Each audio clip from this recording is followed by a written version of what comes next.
Imagina tener 17 años y subir a un barco sin saber si volverás a ver a tu familia. El 1 de enero de 1892, una adolescente irlandesa llamada Annie Moore llegó a Estados Unidos junto a sus dos hermanos menores. Después de cruzar el Océano Atlántico, se convirtió en la primera persona en ser registrada en la isla de Ellis Island, el principal centro de inmigración estadounidense. Annie no era una aventurera ni una celebridad, era una joven que buscaba reunirse con su familia y tener una vida mejor. Como ella, más de 12 millones de personas pasarían por Ellis Island durante las siguientes décadas, dejando atrás guerras, pobreza, hambre o persecución con la esperanza de encontrar nuevas oportunidades. Pero la historia de Annie plantea una pregunta que sigue vigente hasta nuestros días. ¿Por qué las personas están dispuestas a dejar atrás todo lo que conocen para empezar de nuevo en otro lugar? Y la respuesta parece sencilla: buscar una vida mejor. Después de todo, ¿quién no lo haría? Sin embargo, la migración es mucho más compleja que eso. Algunas personas migran por razones económicas, buscan empleos mejores, más oportunidades laborales o simplemente una forma de mantener a sus familias. De hecho, esta es una de las causas más comunes de migración en el mundo. Otras personas migran para escapar de guerras, violencia o persecuciones políticas, religiosas o étnicas. Para ellas, quedarse puede significar perder su libertad o incluso su vida.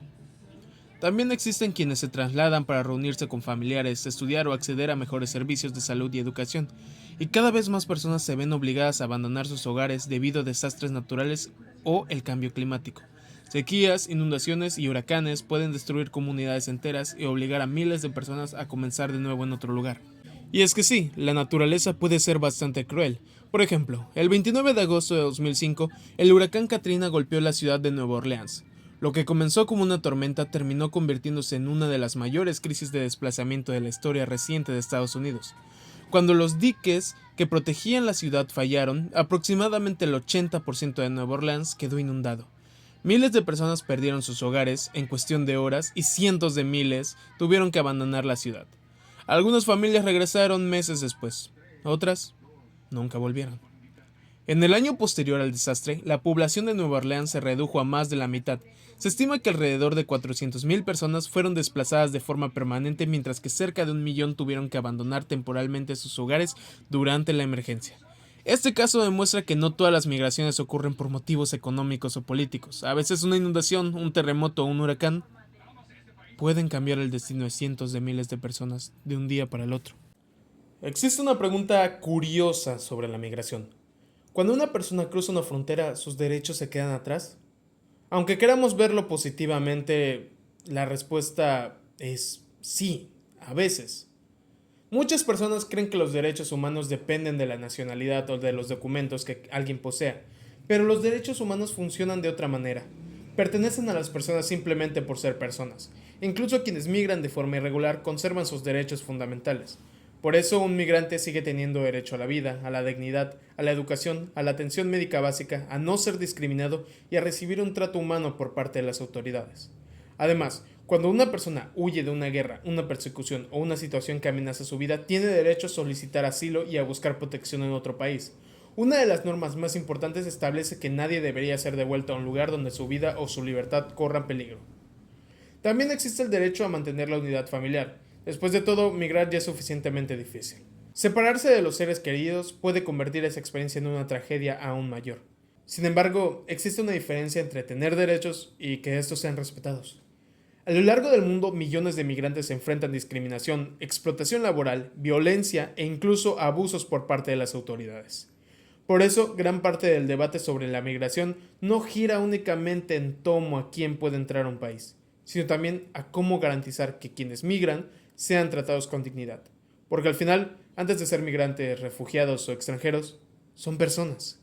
Ahora surge otro problema. Si los migrantes abandonan su país, ¿quién protege sus derechos cuando cruzan una frontera? Después de todo, las leyes de un país normalmente terminan donde empieza otro. Para resolver este problema, la comunidad internacional creó un sistema de protección que funciona por encima de las fronteras nacionales. En su base se encuentra la Declaración Universal de los Derechos Humanos, que reconoce que todos los seres humanos tienen derechos sin importar su nacionalidad o situación migratoria. A partir de esa idea surgieron tratados, acuerdos y organizaciones internacionales encargadas de vigilar que esos derechos sean respetados. Una de las más importantes es la Organización Internacional para las Migraciones, conocida como OIM. Esta organización trabaja con gobiernos y comunidades para promover una migración segura, ordenada y humana, además de brindar apoyo a personas migrantes en situaciones de emergencia. Otra institución fundamental es el Alto Comisionado de las Naciones Unidas. Para los refugiados, su función principal es proteger a quienes han tenido que huir de guerras, persecuciones o violencia, ayudándoles a solicitar asilo y garantizando que no sean enviados de regreso a lugares donde su vida corra peligro. Sin embargo, este sistema tiene una característica peculiar. No posee ejércitos, no controla fronteras y no gobierna países. Su fuerza depende de que los estados acepten cumplir los acuerdos que firmaron y respeten los derechos que prometieron proteger. ¿Y quién dirige los estados? Yo te lo diré, las personas.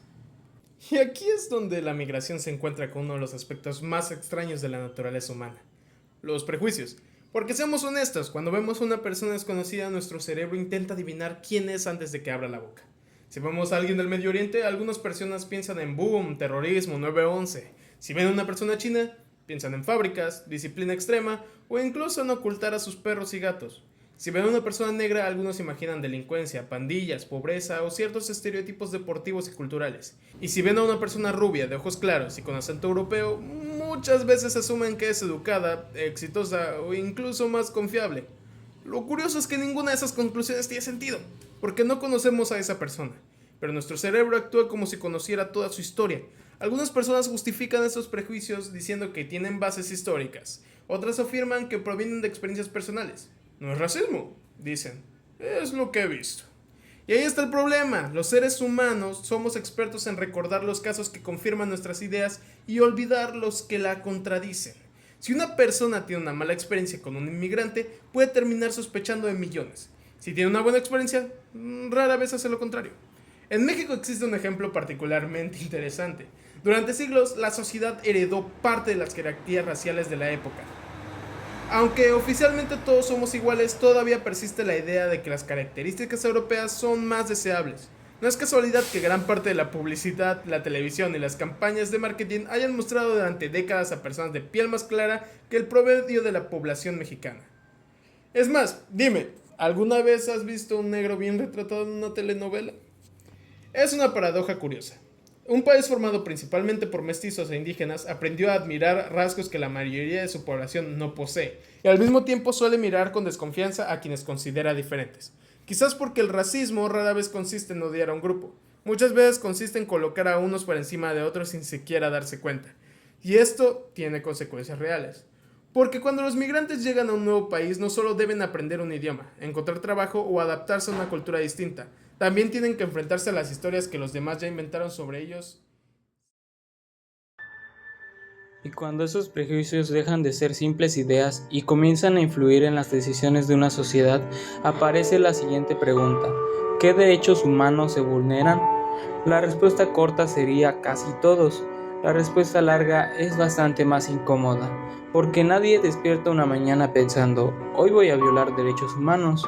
Normalmente empieza de forma mucho más elegante.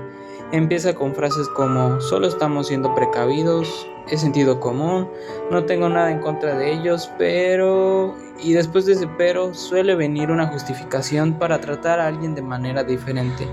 Cuando un migrante es rechazado de un empleo únicamente por su origen, se vulnera su derecho a la igualdad y a la no discriminación.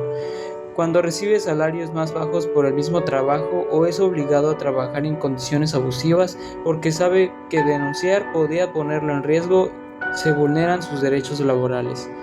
Cuando una persona es insultada, perseguida o atacada debido a su nacionalidad, color de piel o religión, se vulnera su derecho a la dignidad y a la seguridad. Cuando un refugiado es enviado de vuelta a un lugar donde puede ser perseguido, encarcelado o asesinado, se pone en riesgo el derecho más básico de todos, el derecho a la vida. Lo curioso es que estas situaciones rara vez son presentadas como actos de discriminación. Quienes las defienden suelen describirlas como medidas de seguridad, protección cultural o defensa de los intereses nacionales. Y ahí aparece una de las contradicciones más antiguas de la humanidad. Nos gusta pensar que juzgamos a las personas por lo que hacen, pero muchas veces las juzgamos por lo que imaginamos que podrían hacer. Por eso los migrantes suelen enfrentarse a una especie de juicio invisible. No importa quiénes son, importa quién cree la gente que son. Y cuando una sociedad empieza a tratar a las personas basándose en historias imaginarias, los derechos humanos dejan de verse universales y se convierten en privilegios. Tal vez por eso la existencia misma de los derechos humanos resulta tan incómodo, porque nos obligan a reconocer algo que muchos preferirían ignorar, que una persona sigue siendo una persona incluso cuando pertenece al grupo que más tememos, más rechazamos o menos comprendemos. Y al final, la migración no es una excepción en la historia humana, es la historia humana. Nuestros antepasados migraron para escapar del hambre, de las guerras, de los desastres naturales o simplemente para encontrar una vida mejor. Las fronteras, los países y las nacionalidades aparecieron mucho después.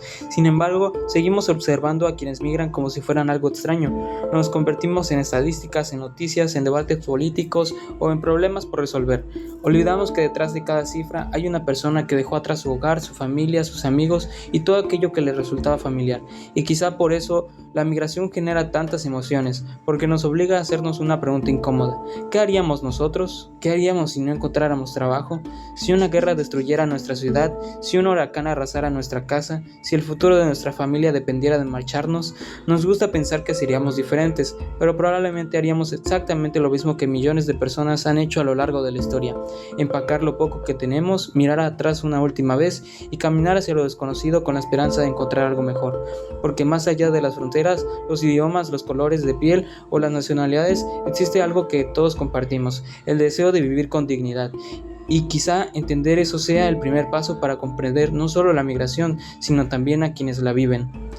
Después de todo, nadie nace migrante, a veces las circunstancias son las que te convierten en uno.